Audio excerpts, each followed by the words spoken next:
जून 16, 2025 प्रातः मुरली। ओम शांति। मिठे बच्चे सर्वदा यही खुशी रे रुह जे आमको कौनसी देहधारी पठाई नाहांती। अशरीर होई बाबा शरीर प्रवेश करी विशेष भाव में आमको पाठ पढ़ाई आछंती। आजिर प्रश्नटी है तुम मानंकु ज्ञानर तृतीय नेत्र काहींकी मिली। उत्तरटी है आंभमानंकु निजर घर शांतिधाम एवं सुखधाम को देखियापाई ज्ञानर तृतीय नेत्र मिली। सेथिपाई एही आखिरे जो पुराणा दुनिया मित्र संबंधी आदि देखा जाउछंती सेमानंको ठारू बुद्धि को फेराई आनिबाकु हेबो। बाबा आत्मा मानंको पंकरु बाहर करी फूल भली करिबा पाई आसीछंती। तेणु एही भली बाबांकर सम्मान मध्य रखिबा उचित। ओम शांति। शिव भगवान वाच। शिव भगवान को सच्चा बाबा तो निश्चित कहुव कहीं सी रचयिता अटंती ना।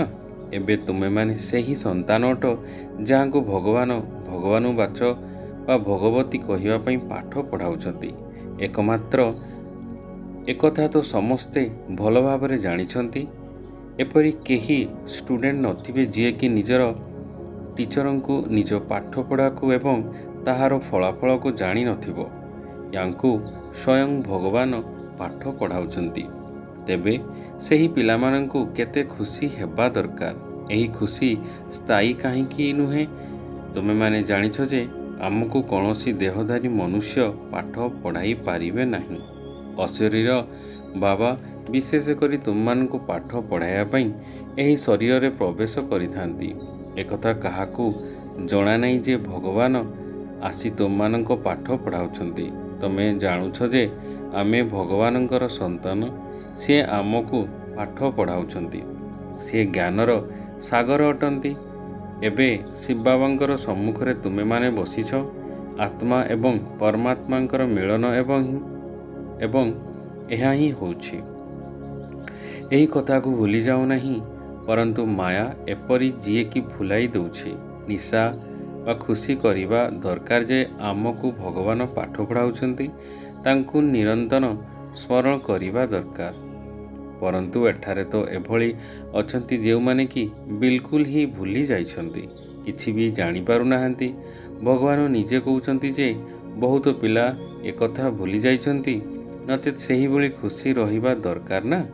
आमे भगवानंकर संतान जे आमको पाठ पढ़ाउछंती, किंतु माया एभली प्रबल जे कि बिल्कुल ही भुलाई देउछि। एही आखिरे जो सबु मित्र संबंधी पुराणा दुनिया आदि देखुछ तांको आड़को बुद्धि जग चली जाउछि। एबे तुमମାନଙ୍କୁ बाबा तृतीय नेत्र देखाउछंती, जहा द्वारा तुमे माने शांतिधाम एवं सुखधाम को स्मरण करुछ। यह है दुखधाम छी दुनिया। तमने जानिछ जे भारत दिने स्वर्ग थिला एबे नरक हो जाइछि। बाबा आसी पुणी समस्त को फूल सदृश करुछंती। एठारे तुमको 21 जन्म पाई सुख मिलता। सेथिपाई तुम माने एबे पाठ पढ़ुछ। परंतु भल भाव नथिबा बा न पढ़िबा कारणरू एठारे थिबा धन दौलत इत्यादि ही बुद्धि अटकी जाउछि। सेथिरु बुद्धि हटू नहीं। बाबा कहउछंती शांतिधाम एवं सुखधाम आड़को बुद्धि जग रख। परंतु बुद्धि खराब दुनिया रे एकदम जेपरी लाखी रही जाउछि, छाड़ू नहीं। जदियो एठारे बसिछंती किंतु पुराणा दुनिया को बुद्धि हटू नहीं। एबे बाबा समस्त को सुखर पवित्र करिया पई आछंती। तमे माने मुख्य कथा पवित्रता धारण पाई ही कहउछ जे बाबा आम मानंकु पवित्र करी दुनिया को नहीं जाउछंती। तेबे एभली पिला पितांकु केते सम्मान देवा दरकार। एभली बाबांको उपरे तो संपूर्ण होई जिबा दरकार, जे कि परम धाम रो आसी आम मानंकु पाठ पढ़ाउछंती। पिला मानंको पाई केते मेहनत करुछंती, एकदम पंकरु बाहर करुछंती। एबे तुमे माने फूल सदृश्य होउछ। भगवान को मुख्यरू देवता करिवार अधिक समय लगी न थाए। एबे आमको ବାବା ପାଠ ପଢ଼ାଉଛନ୍ତି। ଆମେ ଏଠାକୁ ମନୁଷ୍ୟରୁ ଦେବତା ପାଇଁ ଆସିଛୁ ଏକଥା ଏବେ ତୁମମାନେ ଜାଣିଛ। ପୂର୍ବରୁ ଏକଥା ଜାଣିନଥିଲ ଯେ ସେ ସ୍ୱର୍ଗବାସୀ ଥିଲ। ଏବେ ବାବା କହୁଛନ୍ତି ତମେମାନେ ରାଜ୍ୟ କରିଥିଲ, ପୁଣି ରାବଣ ତୁମର ରାଜ୍ୟ ଛଡ଼ାଇ ନେଲା। ତୁମେ ହିଁ ବହୁତ ସୁଖ ଦେଖୁଛ, ପୁଣି 84 ଜନ୍ମ ନେଇ ସିଡ଼ିରୁ ତଳକୁ ଖସୁଛ। ଏହା ହେଉଛି ଛି ଛି ଦୁନିଆ। ଏଠାରେ ମନୁଷ୍ୟ କେତେ ଦୁଃଖରେ ଅଛନ୍ତି। କେତେ ଲୋକ ଉପରେ ରହି ମନୁଷ୍ୟ ମୃତ୍ୟୁ ମୁଖରେ ପଡ଼ୁଛନ୍ତି। ଏଠାରେ କିଛି ବି ସୁଖ ନାହିଁ। ଯଦିଓ କେହି କେହି ଧନବାନ ମଧ୍ୟ ଅଛନ୍ତି, କିନ୍ତୁ ତାହା ମଧ୍ୟ ଅଳ୍ପ କାଳର ସୁଖ।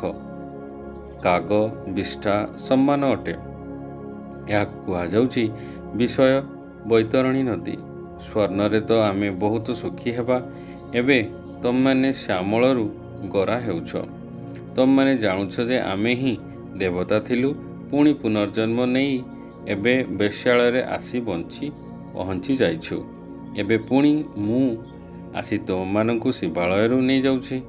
ଶିବ ବାବା ସ୍ୱର୍ଗର ସ୍ଥାପନ କରୁଛନ୍ତି, ତୁମକୁ ପାଠ ପଢ଼ାଉଛନ୍ତି। ତେଣୁ ଭଲ ଭାବରେ ପଢ଼ିବା ଦରକାର ନା। ପାଠ ପଢ଼ି ସୃଷ୍ଟି ଚକ୍ରକୁ ବୁଦ୍ଧିରେ ଧାରଣ କରି ଦୈବୀ ଗୁଣ ଧାରଣ କରିବା ଦରକାର। ତମେମାନେ ରୂପ ବସନ୍ତ ଅର୍ଥାତ୍ ଯୋଗୀ ଜ୍ଞାନୀ ଅଟ। ତେଣୁ ତମମାନଙ୍କ ମୁଖରୁ ସର୍ବଦା ଜ୍ଞାନର ରତ୍ନ ହିଁ ବାହାରିଥିବା ଉଚିତ। ଖରାପ କଥା ନୁହେଁ। ବାବା ମଧ୍ୟ କହୁଛନ୍ତି ମୁଁ ତୁମ ବସନ୍ତ ଅଟେ। ମୁଁ ପରମ ଆତ୍ମା, ଜ୍ଞାନର ସାଗର ଅଟେ। ପାଠ ପଢ଼ା ହିଁ ରାଜଯୋଗର ପନ୍ଥା ଅଟେ। ପାଠ ପଢ଼ାକି ଯେତେବେଳେ ବାରିଷ୍ଟର, ଡାକ୍ତର ଆଦି ହୋଇଥାନ୍ତି, ସେତେବେଳେ ଲକ୍ଷ ଲକ୍ଷ ରୋଜଗାର କରିଥାନ୍ତି। ଜଣେ ଜଣେ ଡାକ୍ତର ମାସକୁ ଲକ୍ଷ ଲକ୍ଷ ଟଙ୍କା ରୋଜଗାର କରିଥାନ୍ତି। ତାଙ୍କୁ ଖାଇବାକୁ ମଧ୍ୟ ଫୁର୍ସତ ନଥାଏ। ତୁମେମାନେ ମଧ୍ୟ ଏବେ ପଢ଼ୁଛ କି ପଦ ପ୍ରାପ୍ତ କରୁଛ। ବିଶ୍ୱର ମାଲିକ। ତେଣୁ ଏହି ପାଠପଢ଼ାର ନିଶା ରହିବା ଦରକାର ନା। ତମମାନଙ୍କର କଥାବାର୍ତ୍ତା କେତେ ରାଜକୀୟ ହେବା ଦରକାର। ତମେମାନେ ନିଜର ସ୍ୱଭାବକୁ ରାଜକୀୟ କରୁଛ ନା। ରାଜାମାନଙ୍କର ଚାଲି ଚଳନ ଦେଖି କିଭଳି ହୋଇଥାଏ। ବ୍ରହ୍ମା ବାବା ତ ଅନୁଭବୀ ନା। ରାଜାମାନଙ୍କୁ ଭେଟି ଦେଉଛନ୍ତି। ସେମାନେ କେବେ ବି କୌଣସି ଜିନିଷ ହାତରେ ନିଅନ୍ତି ନାହିଁ। ଯଦି ନେବାର ଥିବ ତେବେ ଇସାରା କରିବେ। ସେକ୍ରେଟାରୀକୁ ଯାଇ ଦିଅ। ସେମାନଙ୍କ ଭିତରେ ବହୁତ ରାଜକୀୟତା ଥାଏ। ବୁଦ୍ଧିରେ ଏହି ଖିଆଲ ରହିବା ଦରକାର ଯେ ଏମାନଙ୍କ ଠାରୁ ନେଲେ ପୁଣି ପ୍ରତି ବଦଳରେ ତାଙ୍କୁ ମଧ୍ୟ ଦେବାକୁ ହେବ, ନହେଲେ ନେବେ ନାହିଁ। କେହି କେହି ରାଜା ପ୍ରଜାମାନଙ୍କ ଠାରୁ ବିଲକୁଲ କିଛି ନିଅନ୍ତି ନାହିଁ।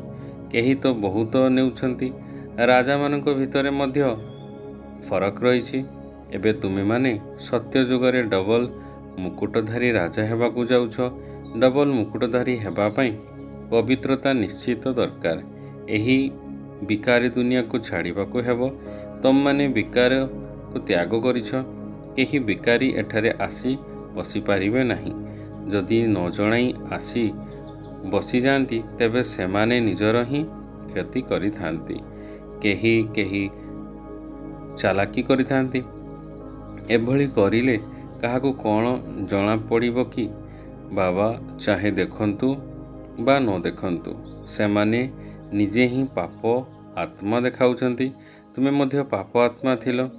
ଏବେ ପୁରୁଷାର୍ଥ କରି ପୁଣ୍ୟ ଆତ୍ମା ହେବାକୁ ପଡ଼ିବ। ତମମାନଙ୍କୁ କେତେ ଜ୍ଞାନ ମିଳିଛି। ଏହି ଜ୍ଞାନ ଦ୍ୱାରା ତୁମେ କୃଷ୍ଣପୁରୀର ମାଲିକ ହେଉଛ। ବାବା ତୁମମାନଙ୍କୁ ଦିବ୍ୟ ଗୁଣରେ କେତେ ସଜାଉଛନ୍ତି। ଉଚ୍ଚରୁ ଉଚ୍ଚ ଭଗବାନ ପାଠ ପଢ଼ାଉଛନ୍ତି। ତେଣୁ କେତେ ଖୁସିରେ ପଢ଼ିବା ଦରକାର।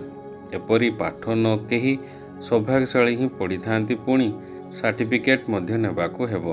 ବାବା କହିବେ ତୁମେ ପଢ଼ନ୍ତୁ କେଉଁଠି? ବୁଦ୍ଧି ଏଣେ ତେଣେ ବୁଲୁଛି। ତେଣୁ କ'ଣ ହେବ? ଲୌକିକ ବାପା ମଧ୍ୟ କହିଥାନ୍ତି ଏମିତି ହେଲେ ତ ଫେଲ୍ ହୋଇଯିବୁ।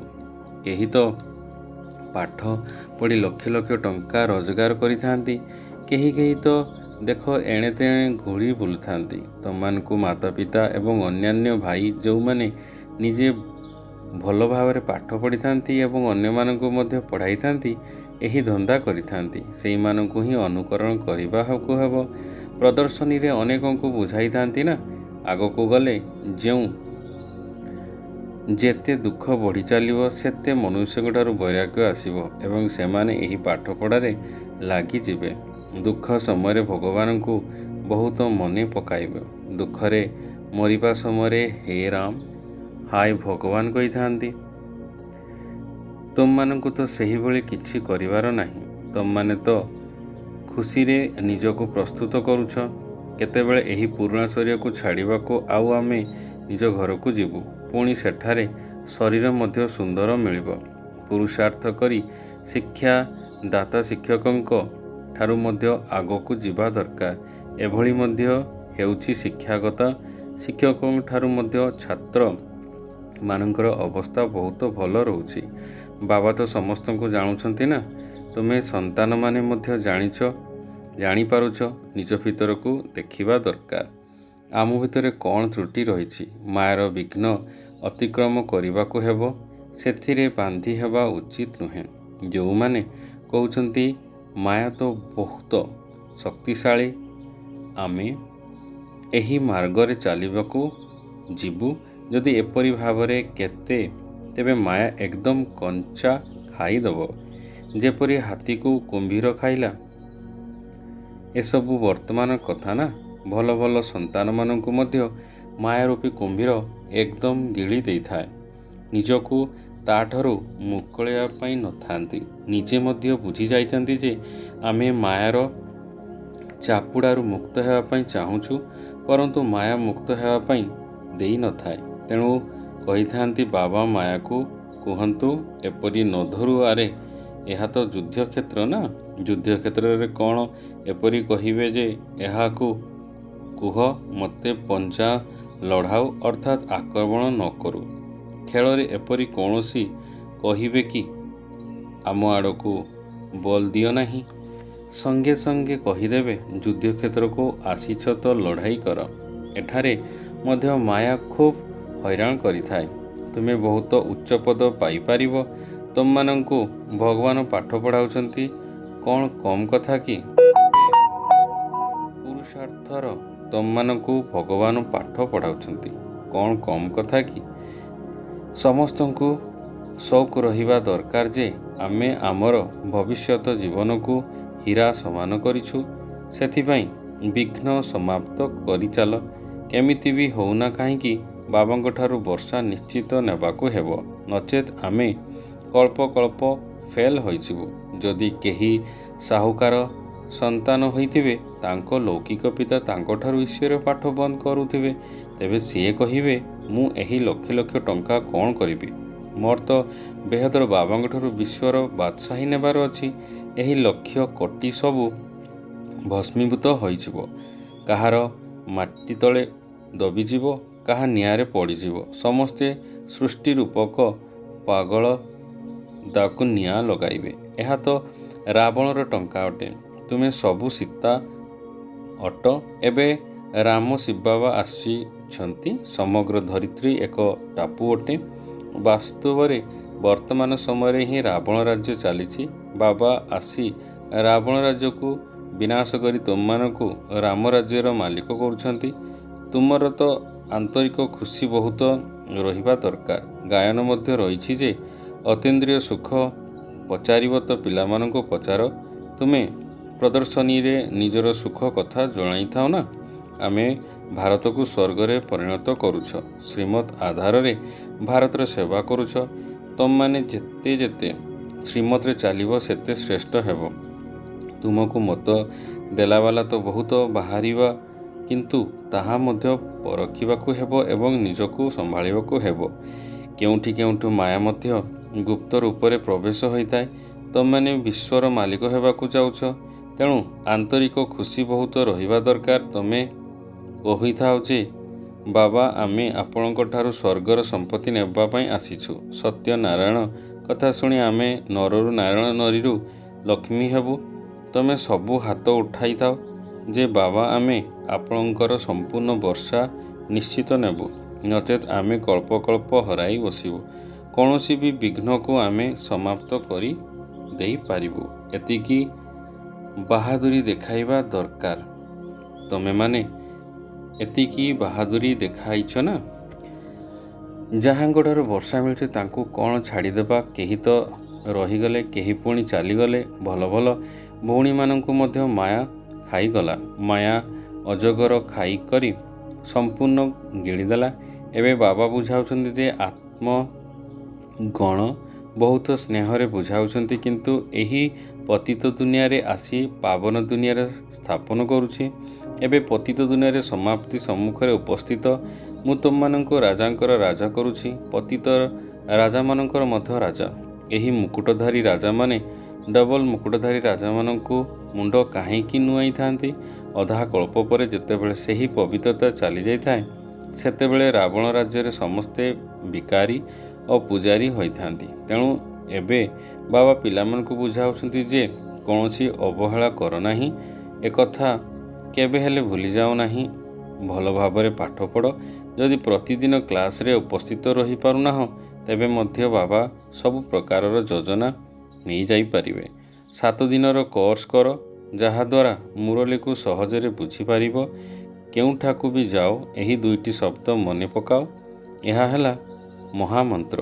ନିଜକୁ ଆତ୍ମା ନିଶ୍ଚୟ କରି ବାବାଙ୍କୁ ମନେ ପକାଅ। କୌଣସି ବିକର୍ମ କିମ୍ବା ପାପକର୍ମ ଦେହ ଅଭିମାନରେ ଆସିଲେ ହିଁ ହୋଇଥାଏ।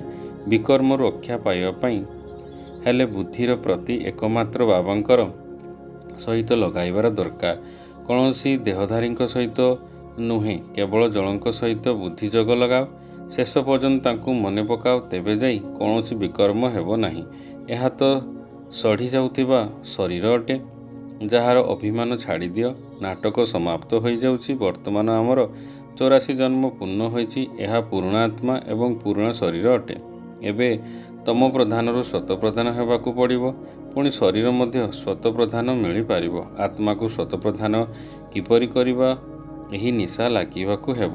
ସେଥିପାଇଁ ବାବା କେବଳ ଗୋଟିଏ କଥା କହୁଛନ୍ତି, ମାମେକମ୍ ୟାଦ କର, ଅର୍ଥାତ୍ ମୋତେ ମନେ ପକାଅ। ବସ୍ ଏହି ଚିନ୍ତା କର। ତୁମେ ମଧ୍ୟ କହିଥାଉ ନା, ବାବା ଆମେ ପାସ୍ ହୋଇ ଦେଖାଇବୁ। କ୍ଲାସରେ ମଧ୍ୟ ଜାଣିଛନ୍ତି ଯେ ସମସ୍ତଙ୍କୁ ସ୍କଲାରସିପ୍ର ମିଳିବ ନାହିଁ। ପୁଣି ମଧ୍ୟ ପୁରୁଷାର୍ଥ ତ ବହୁତ କରିଥାନ୍ତି। ତମମାନେ ମଧ୍ୟ ଜାଣିଛ ଯେ ଆମକୁ ନର ନାରାୟଣ ହେବା ପାଇଁ ପୁରା ପୁରୁଷାର୍ଥ କରିବାକୁ ହେବ। କମ୍ ପୁରୁଷାର୍ଥ କାହିଁକି କରିବା? କୌଣସି ବି କଥାରେ ଚିନ୍ତା ନାହିଁ।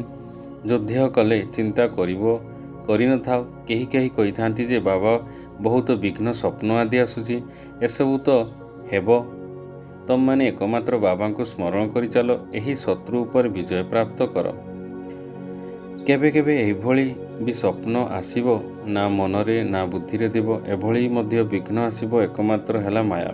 ଆମେ ମାୟା ଉପରେ ବିଜୟ ପ୍ରାପ୍ତ କରୁଛୁ। ଆମେମାନେ ଅଧା କଳ୍ପ ପାଇଁ ଏହି ସୃଷ୍ଟିଠାରୁ ରାଜ୍ୟ ନେଉଛୁ। ଆମକୁ କୌଣସି ଚିନ୍ତା ନାହିଁ। ବାହାଦୁର ହେବା ପାଇଁ ନାହିଁର ବାହାନା କରିଥାନ୍ତି। ଯୁଦ୍ଧସ୍ଥଳକୁ ଖୁସିରେ ଯାଇଥାନ୍ତି। ତୁମେ ତ ଏଠାରେ ବହୁତ ଆରାମରେ ବାବାଙ୍କଠାରୁ ସମ୍ପତ୍ତି ନେଉଛ। ଏବେ ଏହି ଛି ଶରୀରକୁ ଛାଡ଼ିଦେବାକୁ ହେବ। ଏବେ ଯାଉଛ ସୁଇଟ୍ ସାଇଲେଣ୍ଟ ଘରକୁ। ବାବା କହୁଛନ୍ତି, ମୁଁ ତୁମକୁ ନେଇଯିବା ପାଇଁ ଆସିଛି। ତମମାନେ ମୋତେ ମନେ ପକାଅ, ତେବେ ପାବନ ହୋଇଯିବ। ଅପବିତ୍ର ଆତ୍ମା ଘରକୁ ଯାଇପାରିବ ନାହିଁ। ଏହା ହେଲା ନୂଆ କଥା। ଆଚ୍ଛା, ମିଠା ମିଠା ଶିଖିଲେ ଦେ ସନ୍ତାନମାନଙ୍କ ପ୍ରତି ମାତାପିତା ବାପଦାଦାଙ୍କର ମଧୁର ସ୍ନେହ ସମ୍ପନ୍ନ ଶୁଭେଚ୍ଛା ଏବଂ ସୁପ୍ରଭାତ। ଆତ୍ମିକ ପିତାଙ୍କର ଆତ୍ମିକ ସନ୍ତାନମାନଙ୍କୁ ନମସ୍ତେ। ଧାରଣ ପାଇଁ ମୁଖ୍ୟ ସାର 1 ନମ୍ବର। ବିକର୍ମରୁ ରକ୍ଷା ପାଇବା ପାଇଁ ବୁଦ୍ଧିର ପ୍ରୀତି ଏକମାତ୍ର ବାବାଙ୍କ ସହିତ ଯୋଡ଼ିବାକୁ ହେବ। ଏହା ସଢ଼ି ଯାଉଥିବା ଶରୀର ଅଭିମାନକୁ ତ୍ୟାଗ କରିବାକୁ ହେବ। 2 ନମ୍ବର, ଆମେ ଯୋଦ୍ଧା ଅଟୁ। ଏହି ସ୍ମୃତି ଦ୍ୱାରା ମାୟାରୂପୀ ଶତ୍ରୁ ଉପରେ ବିଜୟ ପ୍ରାପ୍ତ କରିବାକୁ ହେବ। ତାଙ୍କୁ ଖାତିର କରିବାର ନାହିଁ। ମାୟା ଗୁପ୍ତ ରୂପରେ ବହୁତ ପ୍ରବେଶ କରୁଛି। ସେଥିପାଇଁ ତାଙ୍କୁ ପରଖିବା ସହିତ ଆୟତ୍ତ କରିବାକୁ ହେବ। ଆଜିର ବରଦାନଟି ହେଲା, ମନ ବଚନ ଏବଂ କର୍ମରେ ପବିତ୍ରତାରେ ସମ୍ପୂର୍ଣ୍ଣ ନମ୍ବର ପ୍ରାପ୍ତ କରୁଥିବା ନମ୍ବର 1 ଆଜ୍ଞାକାରୀ ହୁଅ। ମାନସିକ ପବିତ୍ରତାର ଅର୍ଥ ହେଲା ସ୍ୱଳ୍ପରେ ବା ସଂକଳ୍ପରେ ମଧ୍ୟ ଅପବିତ୍ରତାର ସଂସ୍କାର ପ୍ରକଟ ହେଉନଥିବା ସର୍ବଦା ଆତ୍ମିକ ସ୍ୱରୂପ, ଅର୍ଥାତ୍ ଭାଇ ଭାଇର ଶ୍ରେଷ୍ଠ ସ୍ମୃତି ରହୁଥିବ। ବାଣୀରେ ସର୍ବଦା ସତ୍ୟତା ଏବଂ ମଧୁରତା ରହୁଥିବ। କର୍ମ କରିବା ସମୟରେ ସର୍ବଦା ନମ୍ରତା, ସନ୍ତୁଷ୍ଟତା ଏବଂ ହର୍ଷିତ ମୁଖତା ରହିବା ଦରକାର। ଏହିସବୁ ଆଧାର ଉପରେ ହିଁ ନମ୍ରତା ପ୍ରାପ୍ତ ହୋଇଥାଏ ଏବଂ ଏହିଭଳି ସମ୍ପୂର୍ଣ୍ଣ ପବିତ୍ର ଆଜ୍ଞାକାରୀ ପିଲାମାନଙ୍କର ବାବା ମଧ୍ୟ ଗୁଣଗାନ କରିଥାନ୍ତି। ସେହିମାନେ ହିଁ ନିଜର ପ୍ରତ୍ୟେକ କର୍ମ ଦ୍ୱାରା ବାବାଙ୍କର କର୍ତ୍ତବ୍ୟକୁ ପ୍ରମାଣିତ କରୁଥିବା ସମୀପ ରତ୍ନ ଅଟନ୍ତି। ଆଜିର ସ୍ଲୋଗାନଟି ହେଲା, ସମ୍ବନ୍ଧ ସମ୍ପର୍କରେ ଏବଂ ସ୍ଥିତିରେ ହାଲୁକା ହୁଅ, କିନ୍ତୁ ଦିନ ଚର୍ଚ୍ଚାରେ ନୁହେଁ। ଓମ୍ ଶାନ୍ତି, ଓମ୍ ଶାନ୍ତି, ଓମ୍ ଶାନ୍ତି।